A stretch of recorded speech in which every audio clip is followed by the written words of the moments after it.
how do I deal with low performing employees? And here are the points. You have to identify them, manage them out, let them know that they are below standards, offer your help, find out if it's temporary, don't give them too much of your time, and find out if they can do something else. But now let's go through the points one by one. First of all, you have to identify where your low performers are. And this is easier said than done, because very often people that do low perform are quite good in masking it at least a mediocre level. So you have to observe what people are really doing. You have to ask a lot of questions. It's going to take a lot of one-by-one time, especially if you buy a business. And then you can talk to different people, but a lot of that has to do with trust. The one thing that normally is known in every organization is who's the lowest performance person in that organization. Everybody knows it. Not everybody will tell you.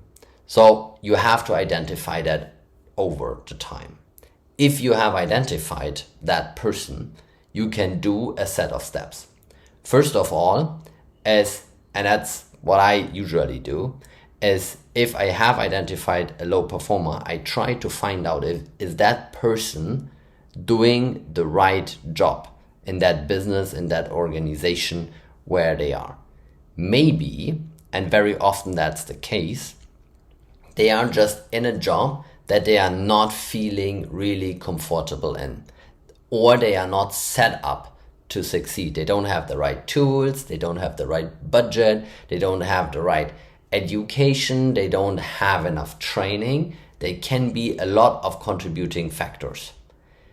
And you might have people that are, and that happened to us as well. You might have people in positions where, for example, you have somebody that from their personality doesn't like conflict, and that's okay. But if you put them into a position where they, for example, have to negotiate with suppliers, guess how the performance is going to be? It's not going to be a very good performance, because that person, from their personality perspective, doesn't like pushing a supplier, doesn't like telling the supplier, hey, we need 10% cut on the price, or you need to deliver it by day X, or where is my material, or whatsoever. So find out if that person might be better in another position, and then move them, especially if they are long-term committed employees to the company, because they build up knowledge. They are very valuable. You know them, other people know them, and they show up every day on time, what you can't say for new employees. I mean, that's not a given fact anymore. So if you have somebody with a proven track record, you might just want to move them over. The other thing is you can offer them help. Is trying to improve the processes, trying to give them a framework so they can grow into that. But the growth has to come from them. You can't make them grow. Okay? Another thing is what I'm usually doing, and pretty clearly and pretty fast, and that's not negotiable, is I'm explaining what the standards are. So I'm explaining the targets, I'm explaining why it's important. Very often people don't understand why you want to do something. So I'm trying to put everything into context, and I'm spending the time in order to do that. It's my investments towards the employees in trying to offer that help, right? So that they can grow, that they can understand, and that they exactly know what the expectation is. And if they are not reaching certain milestones, what do you do now? Well, the first thing that should be done is you have to explain to them, and you have to let them know, and probably repeatedly know, that they are below the expected performance standards for you and for your organization. You have to set those standards, right? That's the first thing. When we buy a business, you have to like find the right level where you want to set those standards, and then you want to try and constantly raise the bar. But you can only constantly raise the bar if you have the right people in place.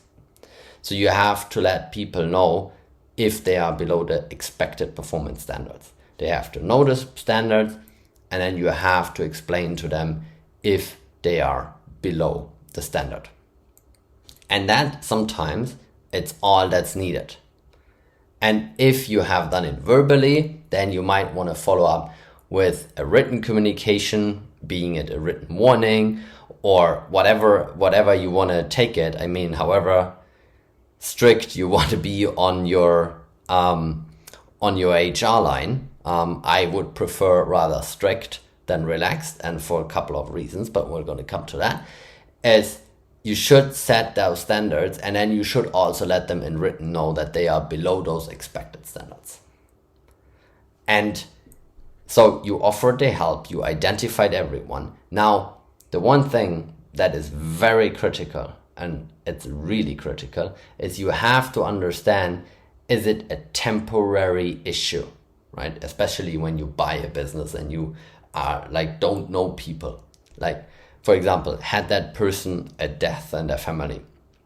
Do they have to take care of a loved one? Are they going through a divorce?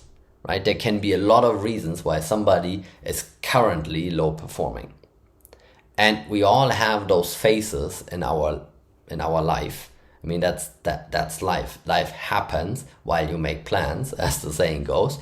So be careful to judge somebody on their performance. Make sure, is it a temporary low performance or is it a constant low performance? Is there any sign of recovery? Was it a great performer in the past and just dipped? Is it the uncertainty because of buying the business that can easily throw off some people? So make sure it's not temporary, because what you don't want to do is the next steps with somebody that is temporarily underperforming. So the next step is, let's say all of this is not the case, right? So you have identified an underperformer that is just simply an underperformer, is not going to be up to the standards. You can't move that person anywhere, and it's not temporary. The next thing is you spend as little time with those people as you can. And it's easier said than done, because a lot of the problems that occur in any business are caused in a low performance environment or by a low performing individual on the team. Being it quality mistakes, being it dragging the rest of the team down, breaking commitments, whatever you want to say, right? And whatever you are experienced, mostly that has something to do with low performance. So you as a business owner or you as a manager don't want to give them the majority of your attention. It's what the natural tendency is. If you are a problem solver, especially like me, because you are like, okay, that person is causing a problem. I have to fix that problem. I have to fix that employee, but you can't. So cut the time down, spend the necessary time you have to spend, let the rest of the team manage it out. And that brings us to the next thing. Is if you are at that stage, you have to manage low performers out. However you are doing that is up to you, right? You can ask them if they might be interested in like ending the contract, and then there might be a settlement payment or whatever comes up, right? It depends on the seniority, and you should do it with dignity and respect. But at the end, you should make sure that a low performer leaves your team. Because very often what is seen is like, oh yeah, but if I let that person go, then I will have to pay X on a settlement, because that is most likely what's going to happen. And people shy away from that. And sometimes, especially in a small business, that can be a significant cost. The question is what is it costing your business because you're holding on to that low performer rather than recruiting a high performer for that position? So ask yourself that question and make sure you manage them out over time. It doesn't have to be radical, right? You can do that with dignity, and you should do that with dignity, but you should make sure that one by one low performers leave. The other thing you can be doing is the moment you start raising the bar and basically turning on the heat, the low performers most likely will go away from themselves. They will start looking for other jobs. And when I say turn on the heat, I don't say do nasty things. I just simply mean raising the performance standards across the board, because that leads people that don't want to play on that level to okay, I can find another job that is better for me, is more suitable, and I don't have that constant pressure and I don't have that constant performance problems. So that are the things I'm personally doing when I deal with a low performing employee. And this is a 3-video mini series, so make sure you're staying tuned for part number 2.